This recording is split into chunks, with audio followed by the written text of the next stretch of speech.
Hey everybody, and welcome back to another edition of Griz Tracks. I'm AJ Mazzolini of the Missoulian. And I'm Kyle Sample, a fellow sports reporter. And it's finally game week, and we're getting right up against game day. Saturday, 1:30 p.m. is the kickoff between Montana and North Dakota State in one of the most hyped and anticipated season openers in recent memory. Yeah, I mean, it seems like, what are tickets going for? $500, $600, $700, whatever you can get them for? Yeah, things been sold out since July. If you're looking online, those are going to go way above market value, as well as if you're roaming through the streets right in front of the stadium on Saturday. Should be a great one. North Dakota State, obviously, is the four-time defending national champion in the FCS, while the Griz are trying to get back there. And it's going to be a great clash of an offense and a defense that are both pretty strong, but it's not the normal way that it has been for North Dakota State, because it's their offense and not defense. Yeah, I mean, with Carson Wentz back leading the show, and like you were talking about before this, the depth they have at running back and the two guys on the outside, there's a lot of talk coming from Fargo that they could open things up this year and really change the way that they've done things over the last 4 years. They've been a ground and pound kind of team before. They had that crazy running back Crockett, who had about 2,000 yards, I think, last year. And this year, instead of one guy that's going to carry it 30 times a game, they got 4, maybe even 5 guys in the backfield that'll be carrying the ball throughout the game, led by a transfer King Frazier and another running back, Chase Morlock. Yeah, and they have a huge offensive line that they can run behind, and an experienced offensive line with returning All-American, a first-team All-American, and then you got another guy who was an All-Missouri Valley, and then you got 2 other guys who returned.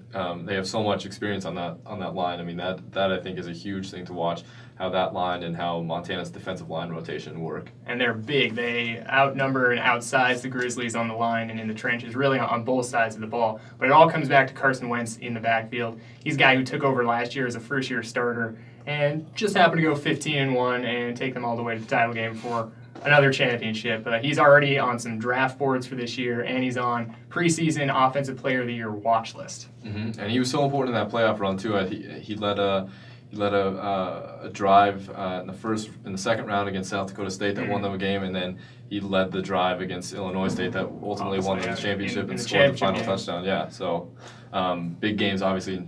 He's not scared of them. Yeah, truly. And it's not like North Dakota State will be scared of the national attention for this one either. Game's going to be on ESPN, but they're used to playing in front of big crowds and big television audiences in all those championship games, not to mention playing at FBS teams the last 5 years and winning all of those as well.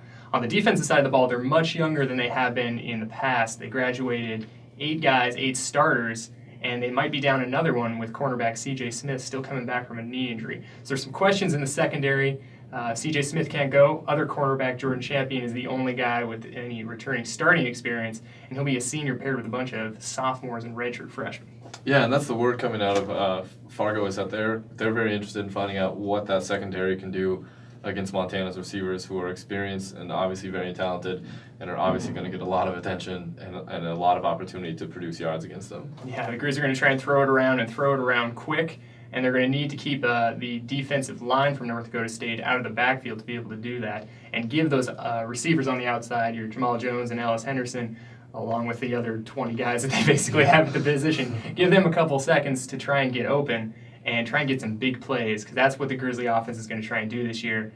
Dink and dunk, and go for the home run. Right, and Stitt, I thought he said something really interesting yesterday, that they can watch as much film from Mines as they want, but this offense wasn't able to reach its full potential with those receivers they had last year because they weren't able to try and take the lid off defenses like they should be able to do with Henderson and Jones and the other guys that are going to rotate behind them. Definitely. The personnel is going to be much different. All the looks are going to be pretty much the same as Coach Stitt's teams at Division I Colorado School of Mines, but there's going to be a lot better athletes in there that can do a heck of a lot more things and a lot of dangerous things on the offensive side.